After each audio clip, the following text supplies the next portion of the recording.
అందరికీ నమస్తే. నేను మీ గోపాలమిత్ర రాజేష్ గౌడ్. గోపాలమిత్ర అనగానే పాడి రైతు ఇంటి వద్ద పాడి పశువులకు ఎదసూది వేయడం. ఎదసూది వేస్తున్న క్రమంలో మాత్రమైతే చాలా పాడి పశువులు ఈ విధంగా తంతూ ఉంటాయి.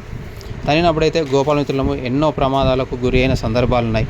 చేతిని దంతే చేయి విరగడం, కాళ్ళను దంతే కాళ్ళు విరగడం. కాకుండా ఎంత జాగ్రత్త పడినా కూడా, అంటే పాడి పశువును కాళ్ళను తాళ్ళతో అదుపు చేసినా లేదా బండికి కట్టినా కూడా ఏంటంటే పాడి పశువు బలంగా ఉంటుంది కాబట్టి తన్నే ఛాన్స్ ఉంటుంది. తన్నిన తర్వాత అంటే మీ జాగ్రత్త ఉన్నా కూడా కొన్ని సందర్భాల్లో దురదృష్టవశాత్తు ప్రమాదాలు జరుగుతూనే ఉంటాయి. ఈ మధ్యలోనే నాకు కూడా ఒక చిన్న ప్రమాదం జరిగింది. రోడ్డు ప్రమాదం జరిగింది. రోడ్డు ప్రమాదంలో నా యొక్క చేతి మణికట్టు విరిగింది. దేవుడి దయ వలన అయితే నేను ఆ యొక్క ప్రమాదం నుండి బయటపడ్డాను.